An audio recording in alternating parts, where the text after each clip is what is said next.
Welcome to my video. This is Eckogen. The Realmrift Supply Chain is part of Blade Soulmate's event. This event will end on March 13th.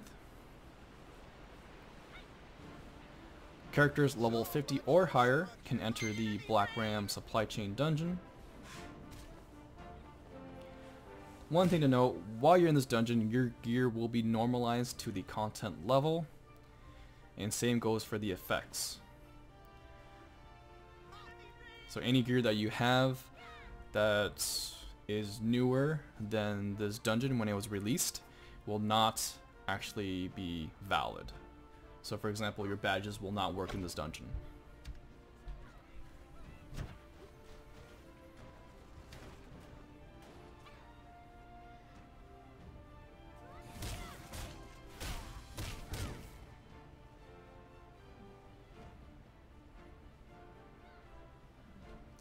And this dungeon can only be accessed through F8.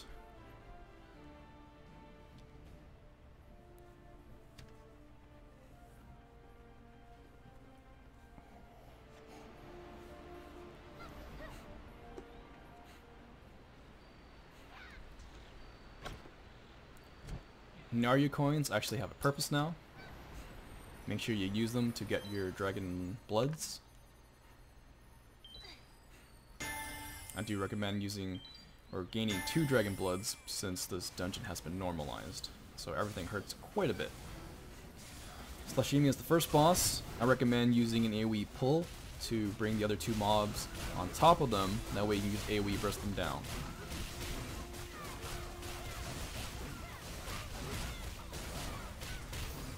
Now for all the bosses in this dungeon, I do recommend CCing them right away whenever the CC bar is opened up.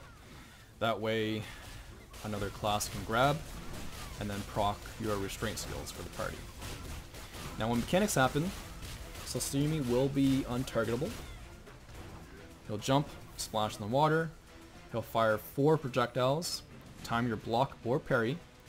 Certain classes can also deploy their party projectile iframe, such as Divine Veil or Petal Storm. Next he's going to heat up the water, that hits for 3 times. So Force Masters or Destroyers should use their sheath for this. If you don't have that, you can also use personal iframes. Slashimi will then end the phase by charging at whoever has threat.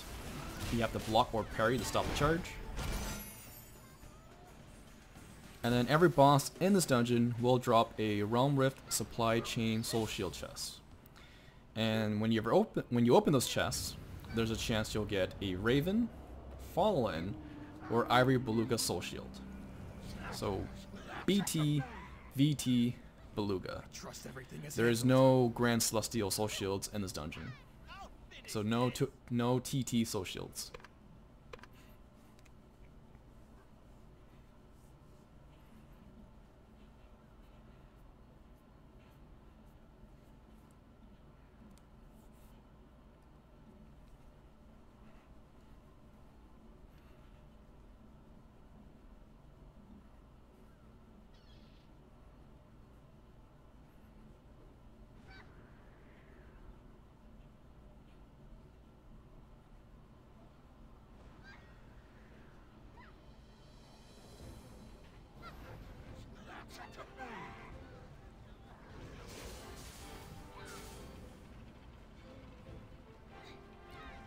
So in this area, there are 3 mini bosses you need to defeat to pretty much open the door and gain access to the next level.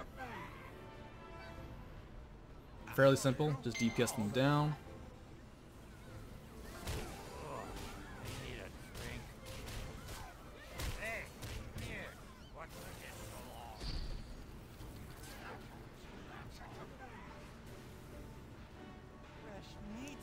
This mini boss here, he's one of my favorites just because of the way he says transform. It's not working. All of that.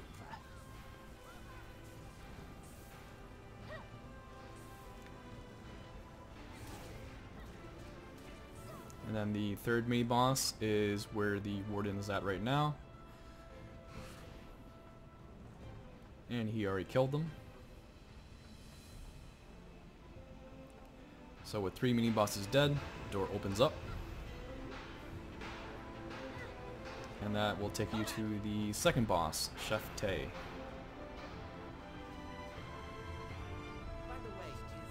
So Chef Tae has a chance of dropping a pet of her version.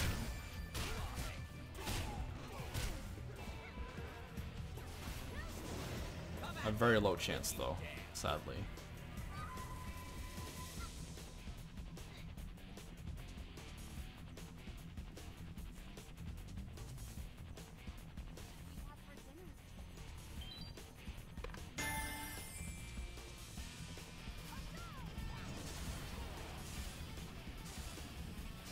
Check your Dragon Bloods, make sure it's topped off.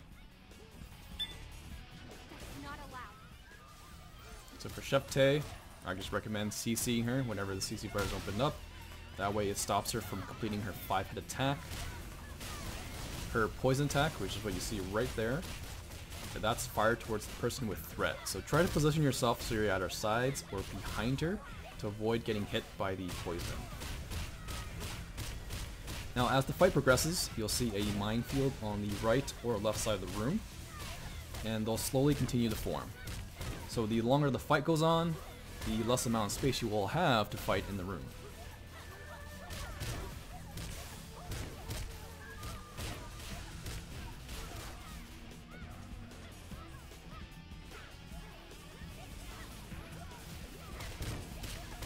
Soon you'll see a time bomb attack message. When you see that, it means that she placed a bomb on either the closest or furthest person to her. That's our flashbang attack. Okay, so there's the time bomb. So the bomb will explode in 5 seconds. Whoever has it will have like a countdown timer above their head, plus like a special sort of like, I don't know, firecracker effect on their back to indicate that they have the bomb. So they just need to move away from the group because the explosion is AoE based. An ad will be summoned. It's best to ignore him as he has almost 16 million health. The best way to deal with him is to make him sleep. So classes like BDs and Force Masters, they can just grab, throw him, and inflict sleep status. So remember that each time you defeat a boss, they will drop this Soul Shield chest. When you open it, it's RNG. You can get either BT, VT, or Beluga Soul Shield. Unfortunately, there's no TT Soul Shields in this event dungeon, which I'm not sure why they did not add that. They should have added that.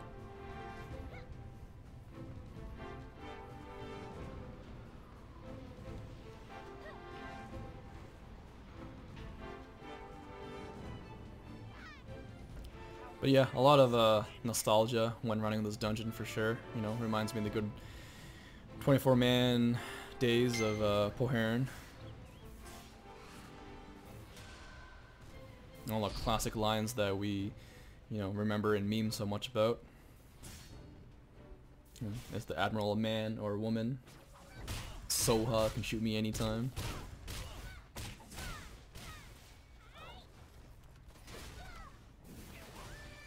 But yeah, let me know in the comments below what your favorite line is from this place.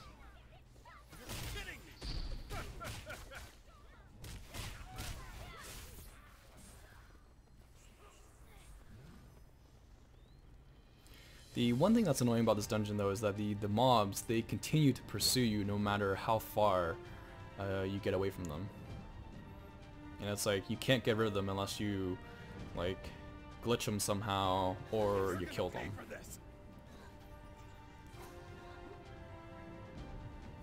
They should have made it where the mobs would just drop off if you get a certain distance away from them.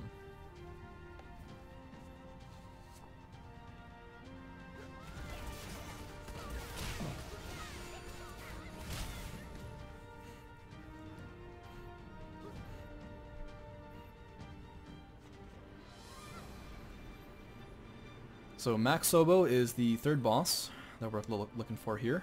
He's fairly straightforward. The main thing you need to watch out for is his flame AoE. So he places that under the person who has threat, and it detonates after 3 seconds. So there's the flame AoE right there. It's very faint. So after 3 seconds, it detonates.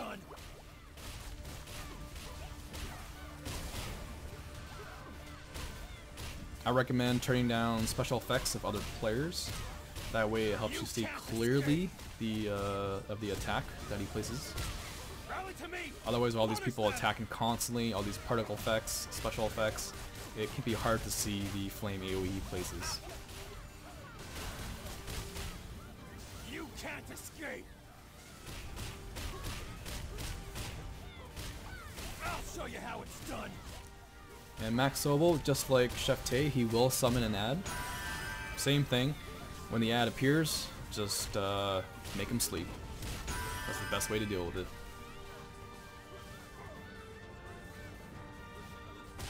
And if you are hit by the flame AoE detonation, it's pretty much a one-shot.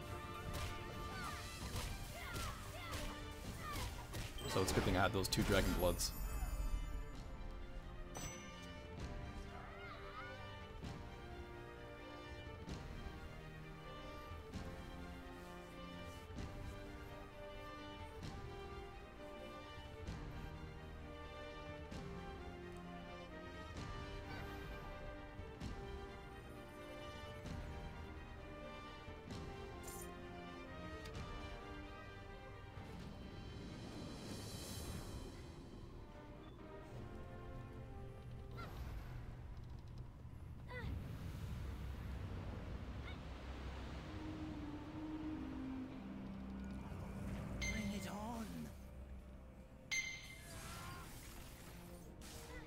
Now, when you complete this dungeon, you will be presented with 3 different chests. You'll be given a choice between Raven, Queen, and Celestial. Raven contains materials that are geared towards people for BT. Queen is for people towards, like, you know, VT gear. And then Celestial, that contains materials geared towards people with TT.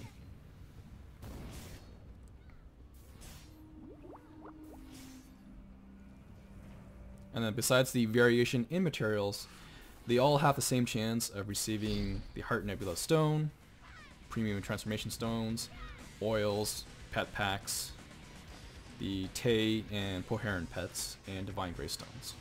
So the only difference is the variation in materials.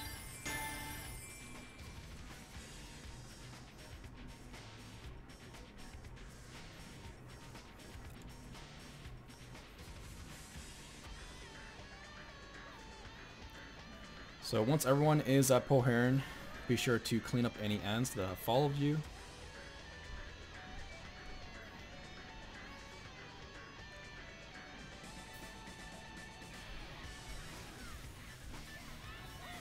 This isn't your lucky day.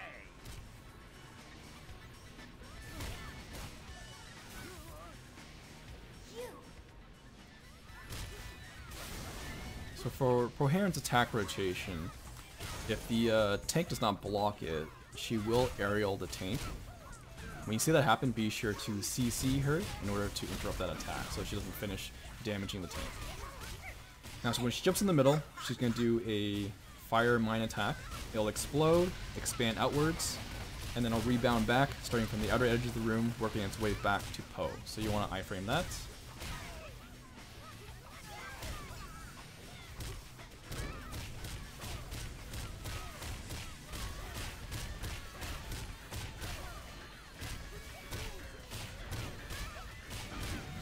Now, when she says, "Let me show you how it's done," that's the Ice Mine attack.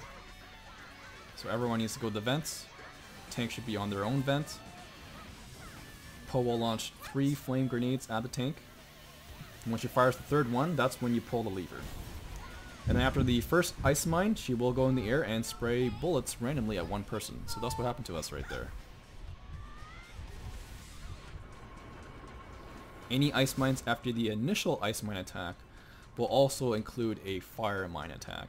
So that's where the explosion expands, goes outward, and then starts outward and then back to Po.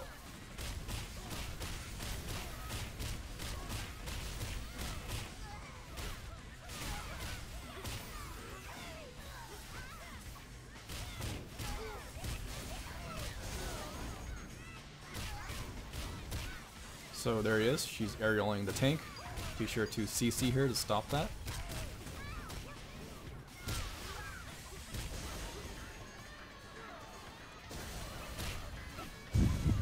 Now, when she says, "Oh, it's time for dinner," it means that she's summoning her tiger pets.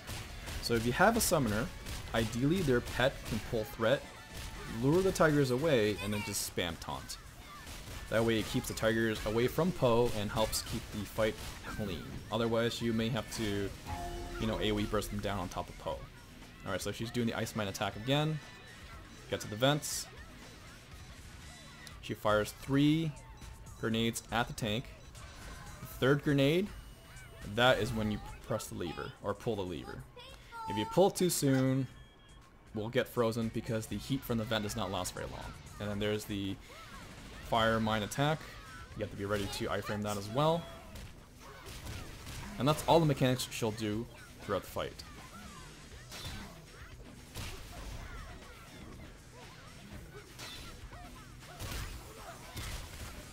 Now, if you don't have a summoner, you could have someone take threat of the tiger pets and then keep them away from Poe, but then you lose DPS on that one person who's keeping the tigers away.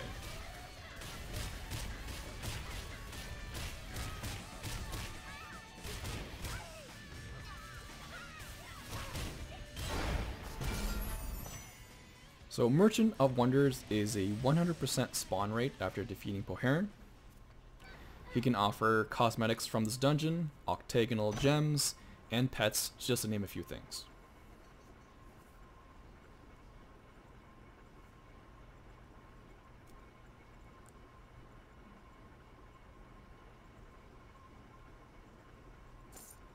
And you're only allowed to purchase one item from Merchant of Wonders, so choose wisely.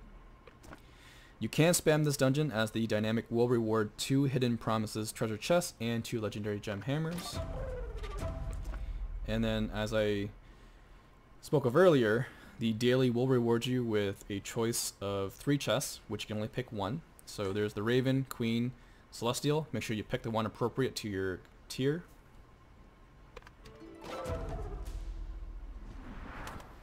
So I'll include some mechanics of the bosses in the video description.